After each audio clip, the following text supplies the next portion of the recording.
Oremos.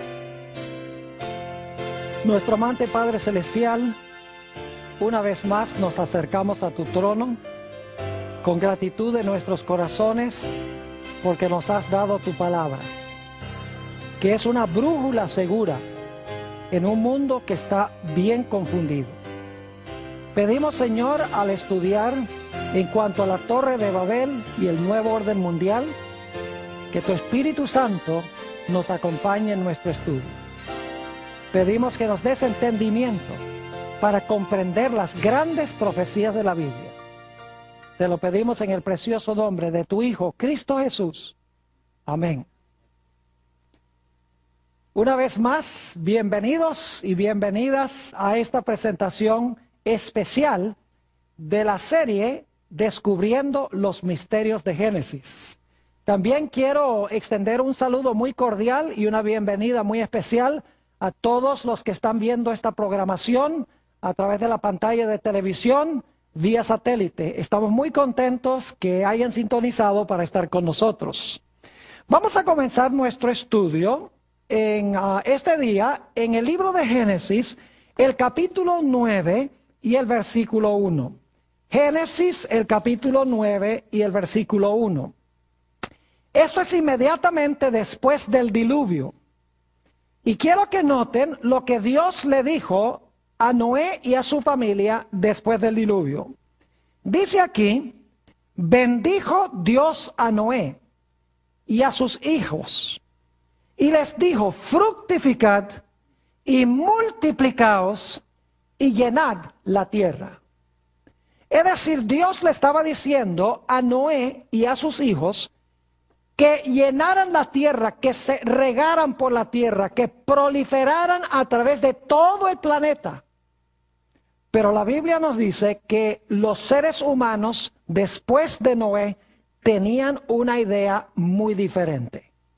Vamos a Génesis, el capítulo 11 y el versículo 1 y 2.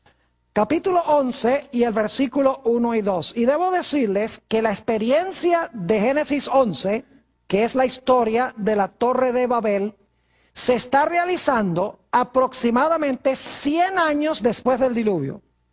Es decir, solamente han pasado 100 años desde que Noé y su familia salieron del arca. Dice, tenía entonces toda la tierra una sola lengua y unas mismas palabras. Y aconteció que cuando salieron de oriente, hallaron una llanura en la tierra de Sinar y se establecieron allí. Ahora necesito decirles algunas cosas en cuanto a estos versículos. El arca reposó en un monte que se llama Ararat, que queda hoy en el país de Turquía. Es un área muy montañosa, un ambiente muy inhóspito para la gente vivir.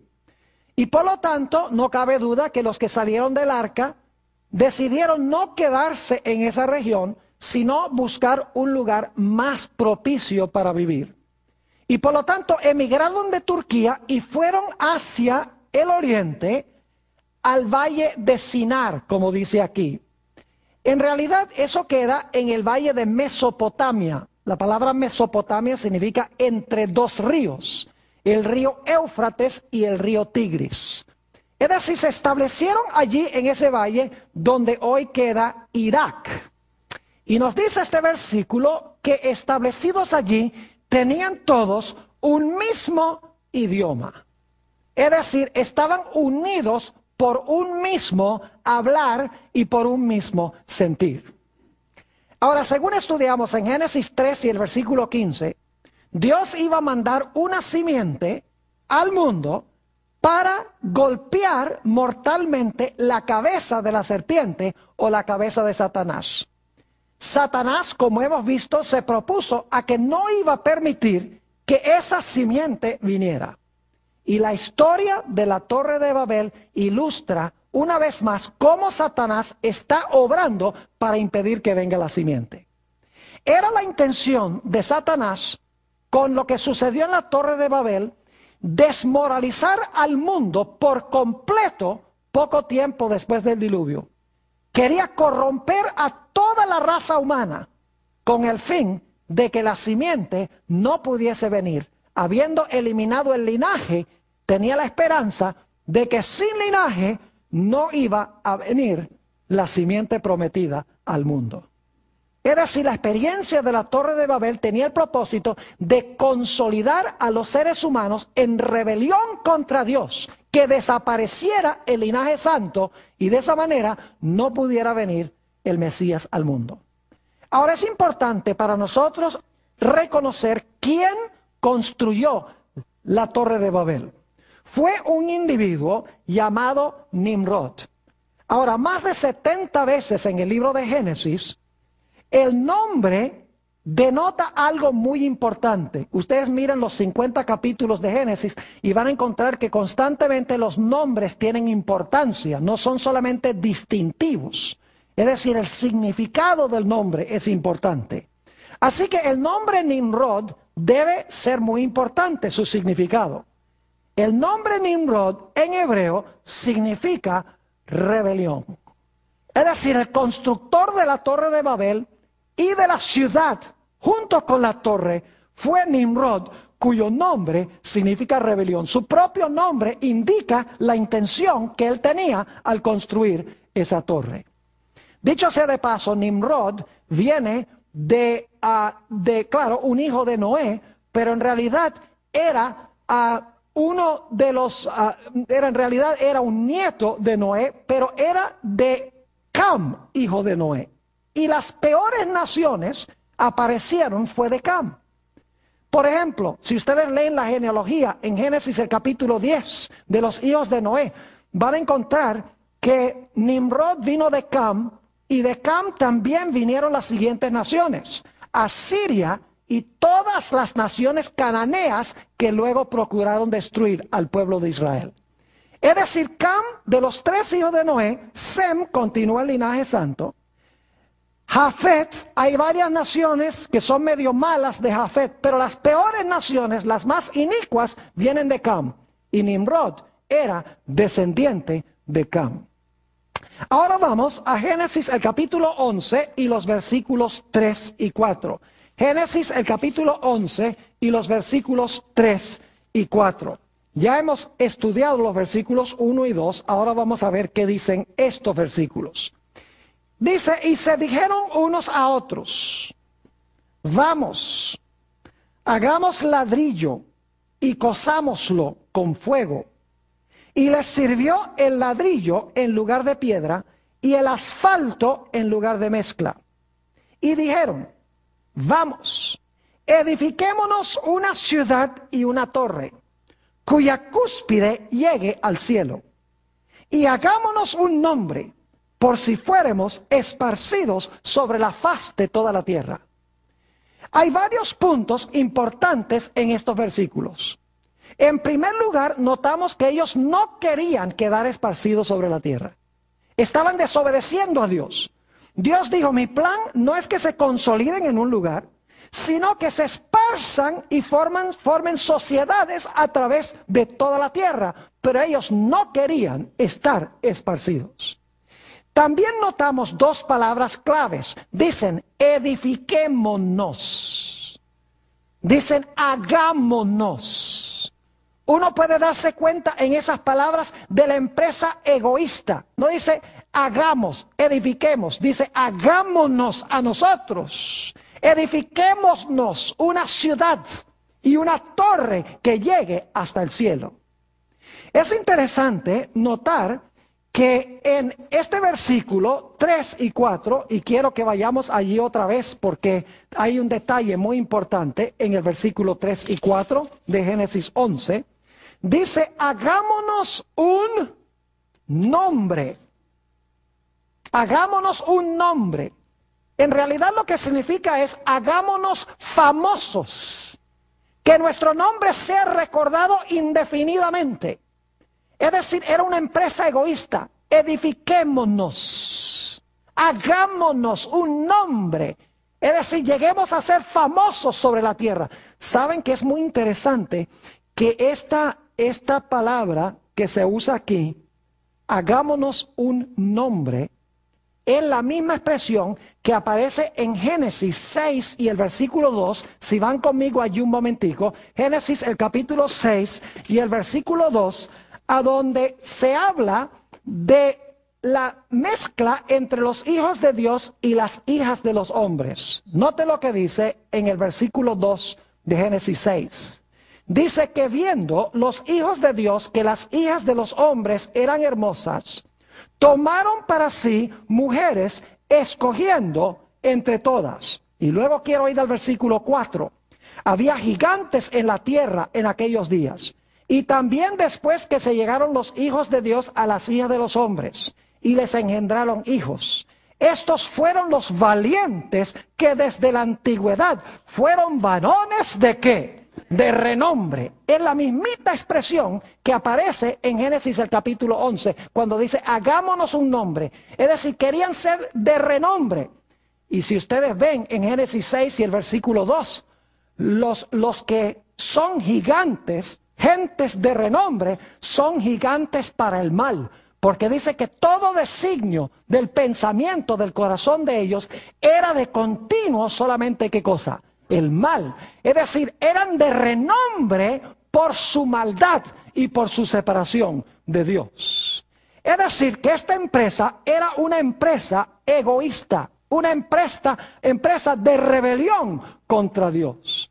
Ahora, uno podría decir, ¿por qué es que ellos querían construir esta torre y esta ciudad, especialmente la torre? Bueno, yo creo que examinando el contexto, había tres razones por las cuales querían construir esta torre. Que llegara hasta el cielo, noten lo que dice.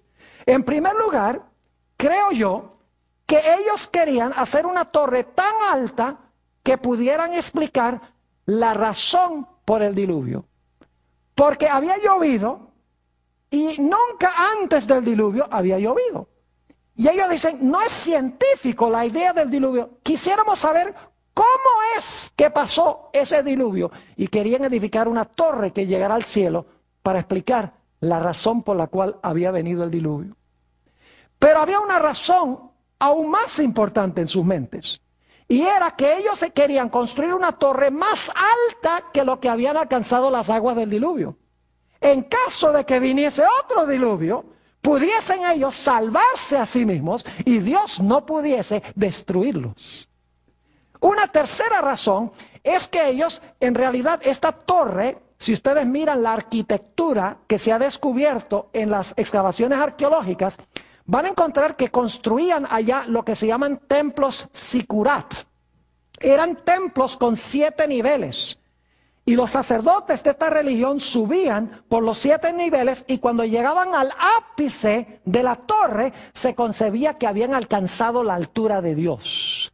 Es decir, el propósito de la torre era edificar un templo en honor a los dioses. Y déjenme decirles que Nimrod, según la tradición antigua de Babilonia, Nimrod era el dios Sol. Y su esposa, la diosa Luna, se llamaba Semiramis. Es decir, que Nimrod estableció la religión falsa de Babilonia. Ahora, hay un libro magnífico del cual quiero leer la descripción de esta empresa, de estos constructores. Es un libro que a mí me encanta porque presenta la historia del Antiguo Testamento de la forma más clara que yo he visto en cualquier libro. Es el libro Patriarcas y Profetas. En la página 112 encontramos esta declaración. Dios había mandado a los hombres que se diseminaran por toda la tierra, que la poblaran y que se enseñoreasen de ella. Pero estos constructores de la Torre de Babel decidieron mantener su comunidad unida en un solo cuerpo y fundar una monarquía. Fíjense, un gobierno centralizado, una monarquía que a su tiempo abarcara toda la tierra. Así, su ciudad se convertiría en la metrópoli de un imperio universal. Su gloria demandaría la admiración y el homenaje del mundo y haría célebres sus fundadores.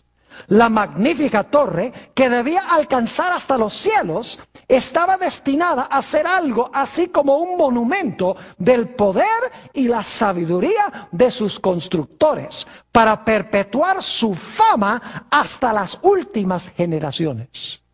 Imagínense, unir a todos en un solo cuerpo, para establecer una monarquía, un imperio universal, gobernado desde ese centro, a donde se originó la religión de Babilonia, para que en todo el mundo se proliferara la rebelión contra Dios. Y de esta manera se corrompiera todo el mundo, según la idea que tenía Satanás, para impedir que pudiera venir la simiente prometida. Ahora vamos a Génesis, el capítulo 11 y el versículo 5. Génesis 11 y el versículo 5, y sigamos estudiando un poco esta empresa de estos constructores. Dice en el versículo 5, y descendió Jehová para ver la ciudad y la torre que edificaban los hijos de los hombres. ¿Qué hizo Dios? Descendió. Fíjense que Dios primero examina lo que están haciendo. No lo tiene que hacer porque Dios sabe todas las cosas. Pero Dios siempre hace un juicio, siempre examina las cosas antes de castigar, antes de ejecutar el juicio. Y por lo tanto Dios desciende para ver la torre que están edificando los hijos de los hombres. Ahora escuchen lo que les voy a decir. Esa expresión, los hijos de los hombres, tiene que verse en contraste con los hijos de Dios. Los hijos de Dios, según vimos en Génesis 6, era el linaje de ¿quiénes? De los fieles. Los que estaban construyendo la torre no eran los hijos de Dios. Los que estaban construyendo la torre eran los hijos de los hombres, que son la contraparte masculina de las hijas de los hombres de Génesis 6, las descendientes del linaje de Caín. Es decir, la expresión hijos de los hombres, hijas de los hombres, representa el linaje de ¿quiénes? El linaje de los caídos. Es otra evidencia de que esta empresa era una empresa impía de rebelión en contra de Dios. Dicho sea de paso, si quieren buscar conmigo Eclesiastés el capítulo 8 y el versículo 11, van a encontrar lo que significa la expresión hijos de los hombres. Eclesiastés el capítulo 8 y el versículo 11. Dice allí, por cuanto no se ejecuta luego sentencia, es decir, porque no se ejecutó la sentencia enseguida, sobre la mala obra, el corazón de los hijos de los hombres, el corazón de los hijos de los hombres está en ellos dispuesto para hacer ¿qué cosa? El mal. ¿Qué es lo que hacen los hijos de los hombres? El mal. ¿Qué es lo que hacen los hijos de Dios y las hijas de Dios? El bien, porque está al lado de Dios. Así que dice que Dios desciende para ver esta empresa que están haciendo los hijos de los hombres, los impíos, los que están en contra de Dios. Dios viene, en otras palabras, a examinar lo que están haciendo. Viene a hacer un juicio. Ahora vamos al versículo 6. ¿Cuál es el resultado de la examinación que hace Dios? Versículo 6. Y dijo Jehová, he aquí el pueblo es uno. Imagínense eso, el pueblo es uno. Tenían el mismo idioma y estaban ¿qué? Unidos en su empresa. ¿Saben que también la impiedad se puede unir? El mal también se puede unir. Aquí lo dice. He aquí el pueblo es uno. Y todos estos tienen un solo ¿qué? Lenguaje. Y ahora escuchen bien, y han comenzado la obra. Este es solamente el principio, dice Dios. Han comenzado la obra y nada les hará desistir ahora de lo que han pensado hacer. Es decir, Dios dice, si yo no acabo con esto en este momento, se va a terminar de desmoralizar la raza humana. Todo el mundo se va a corromper. Se va a formar un imperio gobernado completa y totalmente por Satanás. Yo tengo que hacer algo para coartar esto, o si no, el mundo será completamente irremediable. Así que dice en el versículo 7, ¿cuál va a ser el juicio que Dios va a desempeñar? ¿Se dan cuenta que Dios investiga el caso primero? Viene y mira y dice, bueno, esta gente está en rebelión contra mí. Si yo permito que sigan haciendo esto, el mundo se va a desmoralizar, yo tengo que tomar medidas. Y entonces, después de examinar el caso, ¿qué hace? Ejecuta el juicio. Noten el versículo 7. Ahora pues, descendamos. ¿Y hagamos qué? Confundamos allí su lengua, para que ninguno entienda el habla de su compañero. Ahora yo quiero que ustedes se imaginen la escena. Ya probablemente la torre había alcanzado cierta altura, cierto nivel, porque Dios ha bajado para ver, ya cuando la empresa ha avanzado un rato. Imagínense que tenían que pasar los ladrillos de la parte de abajo a los que estaban trabajando arriba. Los que estaban arriba le dicen a los que tienen los ladrillos abajo y tienen el asfalto abajo, le dice, mira, pásame más ladrillos, que se me acabaron. Y el de abajo dijo, what did you say? Tenían un idioma. Y ahora unos empiezan a hablar francés, y otros empiezan a hablar alemán, y otros empiezan a hablar español, y otros empiezan a hablar portugués, y otros empiezan a hablar, quién sabe, ruso, chino, japonés. Se formó la Babilonia. No se pueden comunicar. No pueden continuar construyendo la torre. Es decir, Dios confundió sus lenguas, los dividió. Y no cabe duda alguna de que esta empresa terminó con contiendas. Imagínense las peleas que se habrán formado entre esa gente. Imagínese usted que todo el mundo tiene el mismo idioma y de repente la gente empieza a hablar cada uno un idioma diferente. Confusión. La palabra Babilonia significa confusión. Es decir, su intención de establecer un imperio mundial en rebelión contra Dios, donde no hubiese ni una sola persona justa, terminó en confusión y en fracaso. Noten el versículo 8 del capítulo 11. Fíjense cuál fue la razón por la cual Dios confundió sus lenguas.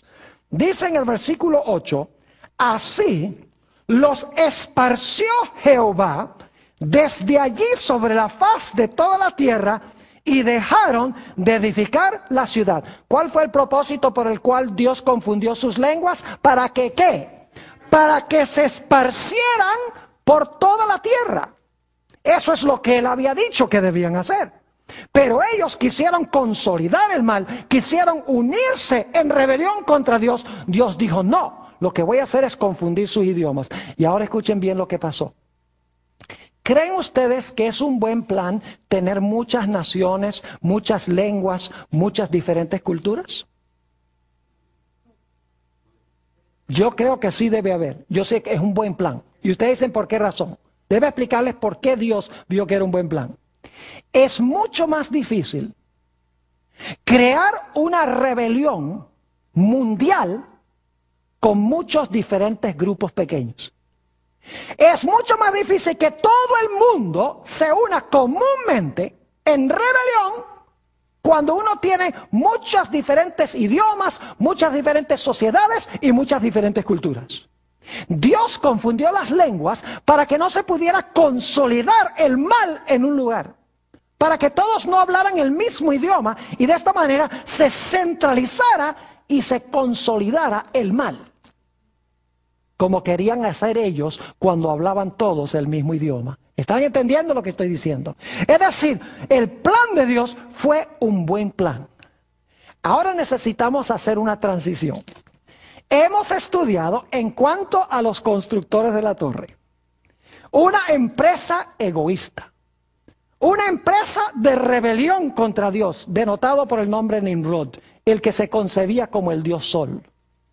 Una empresa que tenía el propósito de consolidar y unir a todo el mundo en rebelión contra Dios, estableciendo esta falsa religión del dios Sol y de la diosa Luna, dicho sea de paso. Porque en la antigüedad adoraban primordialmente el sol y también la luna.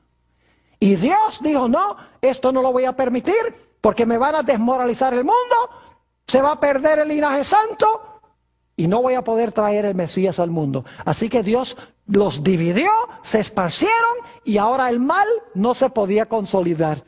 El mal podía aparecer en diferentes sitios, pero todo el mundo no podía unirse ahora en rebelión contra Dios tan fácilmente como si todos hablaran el mismo idioma. Ahora escuchen bien. Inmediatamente después de esta experiencia de la Torre de Babel, y dicho sea paso, dice que Dios llamó a ese lugar Babel, dice en el versículo 9, lo llamó Babel, de donde viene la palabra ¿qué? Babilonia. ¿Se menciona Babilonia en Apocalipsis? Oh, sí. Pero si quieren entender lo que quiere hacer Satanás en Apocalipsis, tienen que entender lo que Satanás quería hacer en Génesis. Porque al final él va a querer hacer lo mismo que hizo allá en la Torre de Babel. Desmoralizar y corromper el mundo entero. Ya no para impedir que venga la simiente, sino con el fin de hacer desaparecer a los justos del planeta Tierra. Para que desaparezca de una vez por todas la simiente de la simiente, es decir, los seguidores de Jesús. Es interesante, escuchen bien, que inmediatamente después que termina esta historia de Babel, a donde habla de los hijos de los hombres, esos rebeldes que querían establecer esa religión falsa, en el siguiente versículo, en Génesis 11 y el versículo 10, comienza la genealogía de los justos. Es decir, Sem y sus descendientes están en contraste con los constructores de la Torre de Babel. Génesis 11 presenta a los constructores de la Torre de Babel, estos son los hijos de los hombres. Set y sus descendientes son ¿quién? Son los hijos de Dios. Son el linaje de donde vendrá ¿quién?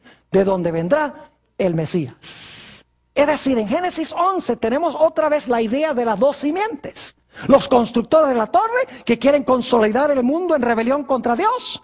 Y tenemos a los descendientes de Sem, de donde finalmente vendrá ¿quién? De donde finalmente vendrá el Mesías. Ahora escuchen bien.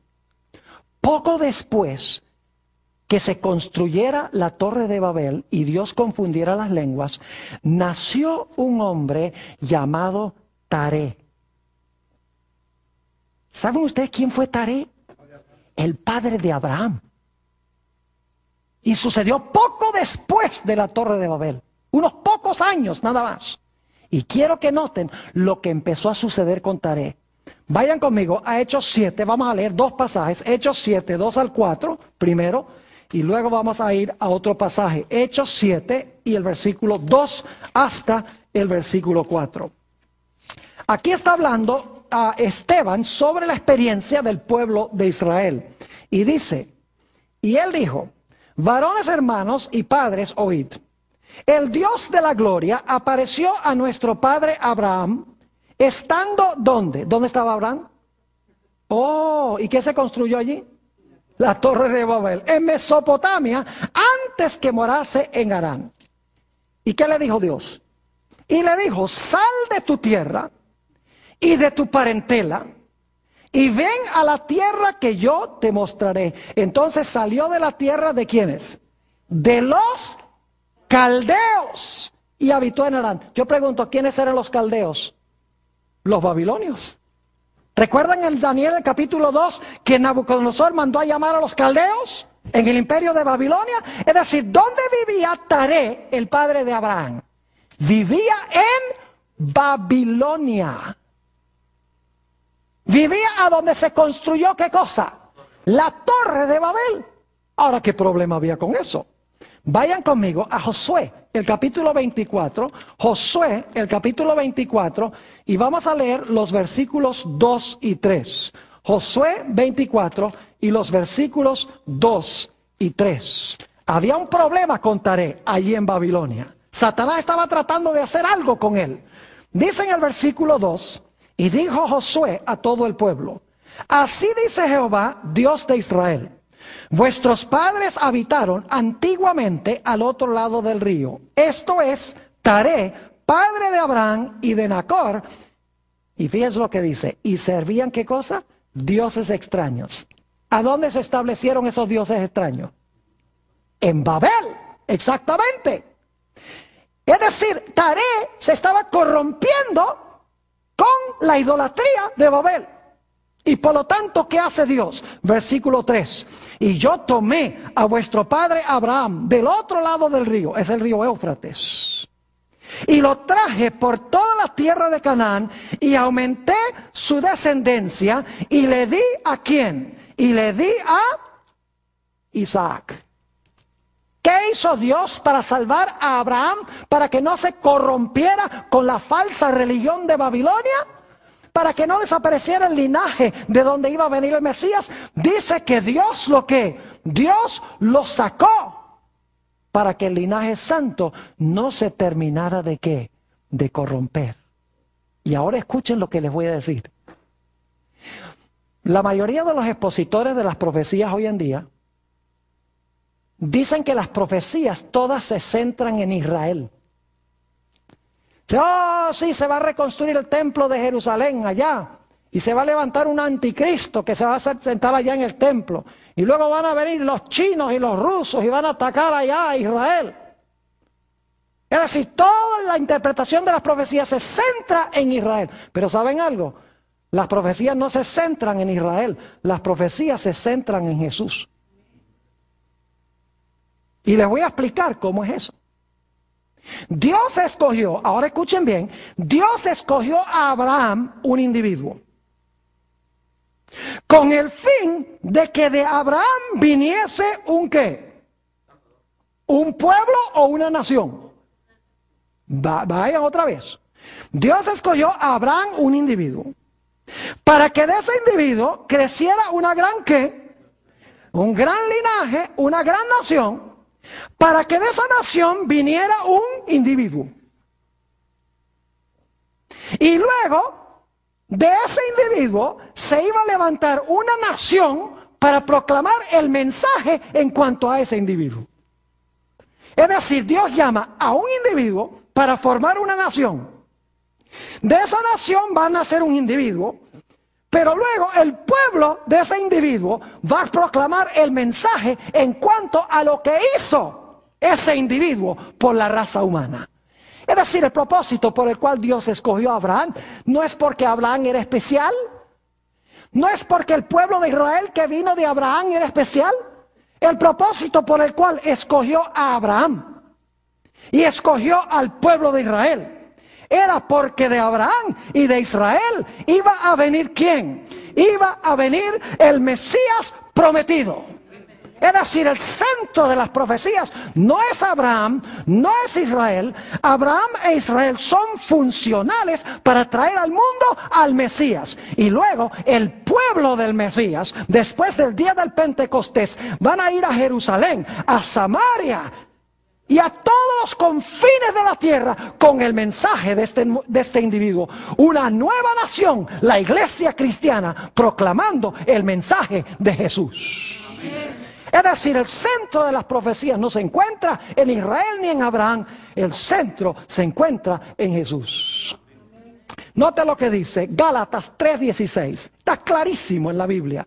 Gálatas el capítulo 3 y el versículo 16. Y el tema que estamos estudiando esta noche es crucial para entender lo que vamos a estudiar más adelante en nuestro seminario. Así que por favor presten atención, no solamente ustedes, sino los que están viendo también por la pantalla de televisión vía satélite.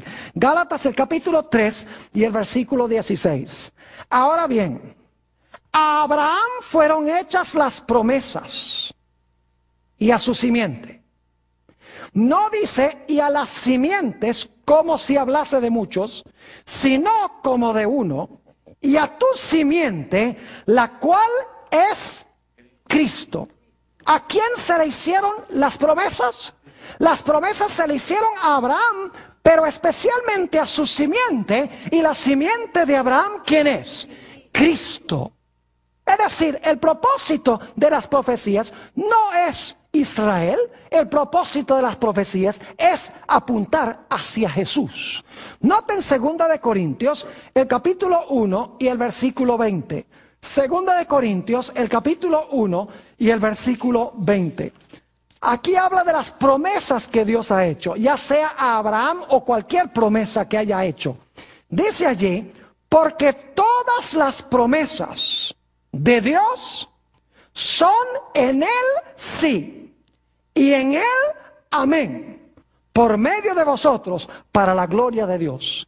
Todas las promesas son sí y amén. ¿En quién? ¿En Abraham o en Jesús?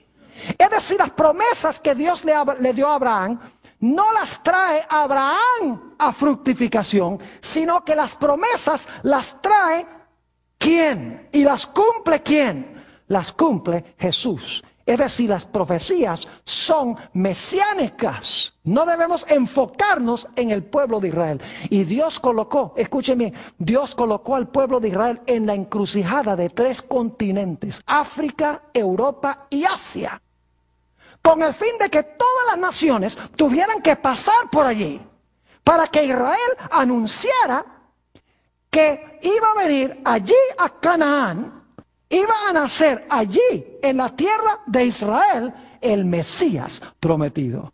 Es decir, no debían enfocarse en ellos mismos, debían enfocarse en el Mesías que iba a venir del linaje que Dios estaba preservando en ellos. Dios le hizo 4 promesas a Abraham. Y solo las voy a mencionar, ustedes las tienen en la lista. La primera está en Génesis 12 y el versículo 3, donde dice que Dios le prometió a Abraham que en él serían benditas todas las naciones de la tierra. Y algunos dicen, ve, en Abraham todas las naciones iban a ser benditas. Pero si ustedes leen con cuidado, por ejemplo, Génesis 22, 18, dice, en tu simiente serán benditas todas las naciones de la tierra. Es decir, Abraham trae la bendición porque trae al Mesías. Pero el Mesías es el que trae la bendición. Solamente que Abraham tiene a Isaac y luego del linaje viene el Mesías. La segunda promesa, Dios le prometió a Abraham la tierra. Pero saben que Abraham entendió que lo que Dios le estaba prometiendo no era la tierrita de Canaán, como creen hoy en día. Ay, Dios le prometió a los judíos la tierra de Canaán, así que hay que sacar a todos los palestinos. Eso es lo que dicen muchos protestantes. Esa tierra es de Israel, por derecho divino. Pero saben que Abraham entendió muy bien que la tierra prometida no era la tierra de Canaán, sino que era todo el mundo. En Romanos 4 y el versículo 3 dice que Abraham entendió que él iba a ser el heredero del mundo. En Hebreos el capítulo 11, que no está en la lista, dice que Abraham y los otros patriarcas, dice que esperaban una ciudad cuyo artífice y fabricante era ¿quién? Dios. Buscaban una patria, no la terrenal, sino la ¿qué? La celestial. Yo pregunto, ¿ustedes creen que Abraham es el que trae el cielo? ¿Ustedes creen que los santos heredan la tierra por lo que hizo Abraham? ¿Ustedes creen que la bendición la trae Abraham? ¿Qué va? Si Abraham fuera pecador, él no puede traer ninguna bendición. Él no puede recuperar la tierra. Se menciona a Abraham porque a través de Abraham viene ¿quién? Jesús, quien va a cumplir estas promesas. En Génesis 22, 18 dice que a Abraham se le devolvería el dominio. Es decir, el reino, el reinado, el dominio. ¿Quién es en realidad el que recupera el reino y el dominio? Es Jesús, según Daniel, el capítulo 7. Y luego en Génesis 15, 5, Dios prometió la simiente. La simiente no era Isaac, la simiente prometida era ¿quién? La simiente prometida era Cristo Jesús. Es decir, en la Torre de Babel, Satanás quería corromper a toda la raza humana. Pero Dios, nos dice en Génesis, tenía un linaje, comenzando con Set, que iba a preservar la verdad de Dios. Y de Abraham, y últimamente iba a venir el Mesías prometido de la nación que Dios escogió para preservar la verdad y para preservar el linaje. Es interesante notar que en San Juan 8 y el versículo 56, Juan 8 y el versículo 56, se nos dice que Abraham entendió esto. Algunas preguntan, ¿será que Abraham entendió este asunto de que las promesas no se iban a cumplir a través de él, sino que era a través del Mesías? Claro que lo entendió. Nota en Juan 8 y el versículo 56. Dice allí, hablando a Jesús, Abraham vuestro padre se gozó de que había de ver mi ¿qué? Mi día. Y lo vio y ¿qué?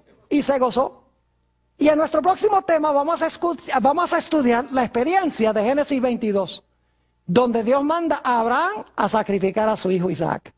Y vamos a encontrar que esa es una profecía maravillosa, extraordinaria en cuanto a Jesús, en cuanto al Mesías. Y Abraham lo entendió muy bien. Entendió que el acto de estar dispuesto a sacrificar a su hijo representaba en realidad el sacrificio de Jesús.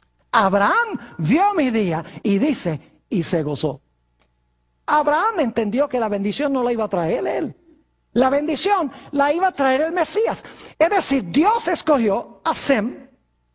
De Sem sigue el linaje, llega a Abraham. De Abraham continúa el linaje. Finalmente, de ese linaje viene ¿quién? Jesús. Y entonces se cumple la promesa de la bendición, la promesa de que los santos tomarán la tierra por heredad, la promesa de que Cristo reinará con su pueblo y la promesa de que la simiente de Dios estará siempre con su pueblo. Note lo que dice en Gálatas 3 y el versículo 13 y 14. Fíjense quién es el que trae la bendición. Gálatas el capítulo 3 y los versículos 13 y 14. La bendición no la trae Abraham. Solo la trae Abraham porque él comienza el proceso de donde vendrá el Mesías. Gálatas el capítulo 3 y vamos a leer los versículos 13 y 14. Dice allí, Cristo nos redimió de la maldición de la ley, hecho por nosotros maldición, porque está escrito, maldito todo aquel que es colgado en un madero. Ahora escuchen bien, ¿qué es la consecuencia de que Jesús cargó nuestra maldición, cargó nuestro pecado? Dice, para que en Cristo Jesús la bendición de Abraham alcanzase a los gentiles, a fin de que por la fe recibiésemos la promesa del Espíritu. Yo pregunto entonces, ¿cómo es que viene la bendición de Abraham? ¿Viene a través de quién? Viene a través, no de Abraham, sino que viene a través de Jesús. Y gracias a Dios finalmente vino el Mesías prometido. Después que Dios escogió a Sem, de Sem finalmente viene Abraham, y finalmente de Abraham, ese individuo, viene el pueblo judío, preservó la verdad, preservó el linaje, y ahora viene ese individuo, Cristo Jesús, el Mesías prometido, que iba a recuperar todo lo que se había perdido. Satanás, mis hermanos y hermanas, procuró impedir que la simiente viniera por todos los medios, pero Dios siempre preservó el linaje. Por eso es que tenemos las genealogías en la Biblia. Dios nos da la genealogía en Génesis 5 de los hijos de Dios desde Adán hasta Noé. En Génesis 11 nos da desde Sem hasta Abraham. Y en Mateo 1 nos da desde Abraham hasta Cristo. Dios está mostrando que siempre preservó el linaje, aunque Satanás procuró destruir el linaje. Es decir, el centro no es Israel, el centro es Cristo Jesús. Jesús murió en la cruz, cargó por los pecados de la raza humana, recuperó todo lo que Adán perdió. Pero había que avisarle al mundo lo que había sucedido. Había que anunciarlo al mundo.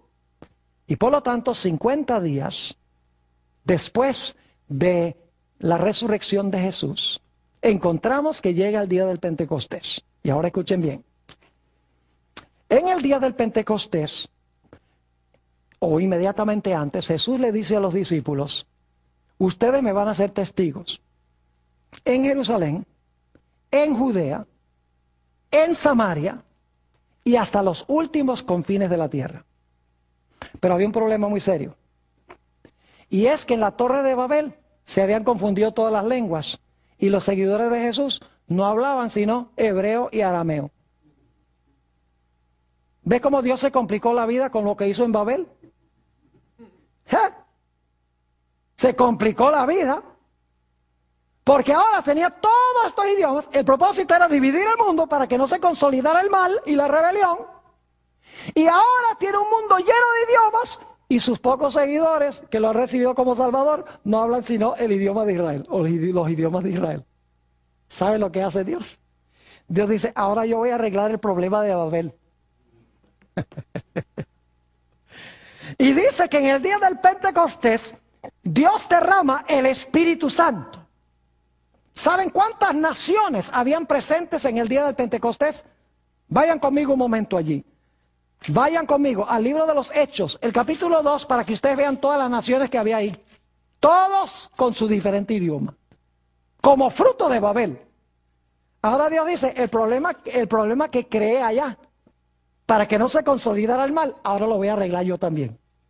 Noten Hechos, el capítulo 2, y vamos a empezar en el versículo 1. Cuando llegó el día del Pentecostés, estaban todos unánimes juntos. Y ahora los hijos de Dios están unánimes juntos. Y de repente vino del cielo un estruendo como de un viento recio que soplaba, el cual llenó toda la casa donde estaban sentados. Y se les aparecieron lenguas repartidas como de fuego, asentándose sobre cada uno de ellos. Y eran 120, dicho sea de paso. Y fueron todos llenos del Espíritu Santo. Y comenzaron a hablar en otras lenguas, según el Espíritu les daba que hablasen. Y créanme que no estaban hablando tonterías. No estaban hablando en un idioma que nadie entiende.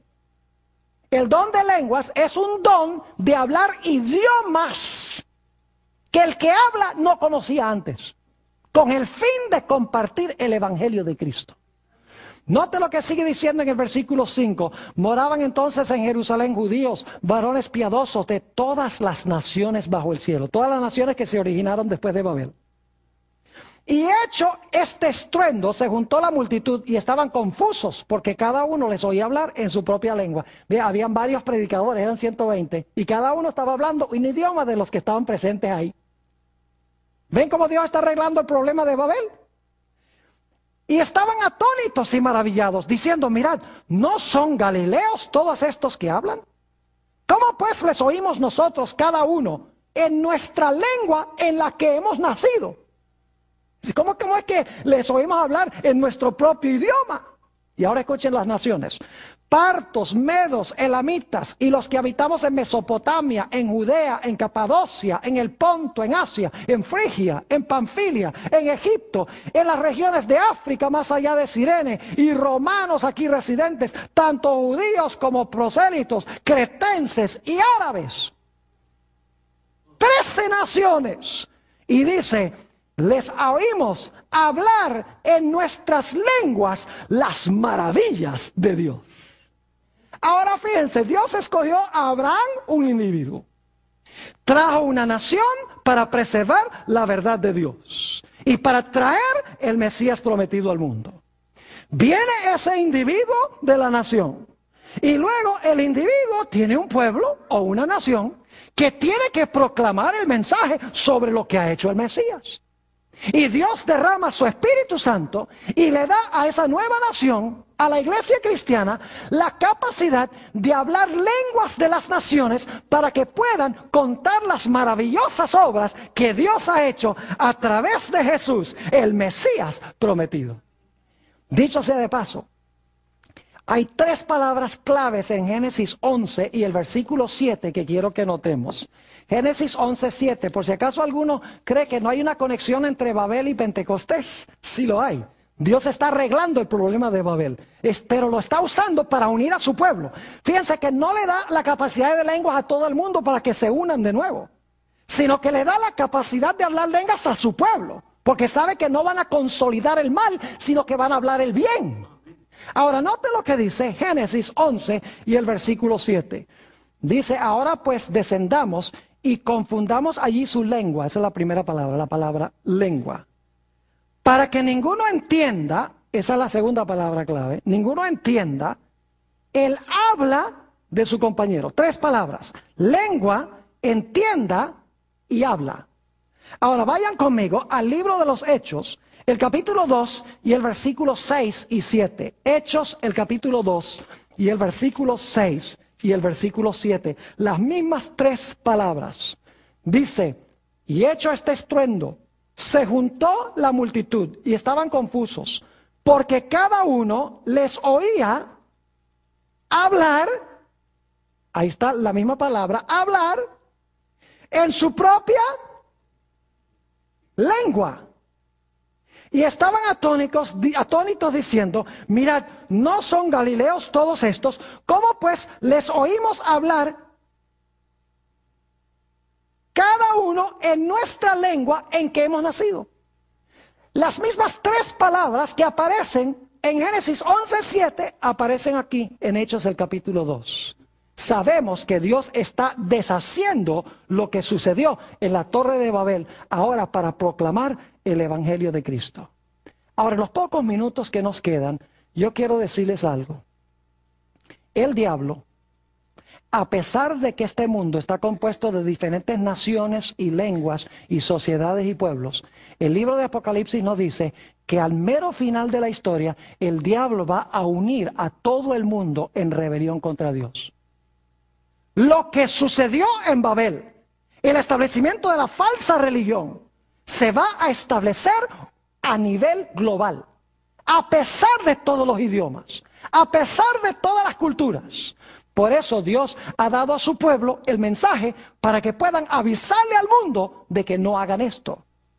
Ahora, quiero mencionarles rápidamente los versículos. Apocalipsis 17:5, y no los vamos a leer, pero Apocalipsis 17:5 habla de Babilonia como el poder que va a gobernar el mundo al final de la historia. Fíjese, Babilonia, Babel. La palabra Babilonia viene de allá, de Babel. Apocalipsis dice que Babilonia en el último tiempo se va a dividir en tres partes: el dragón, la bestia y el falso profeta. Y usted dice, ¿qué es eso?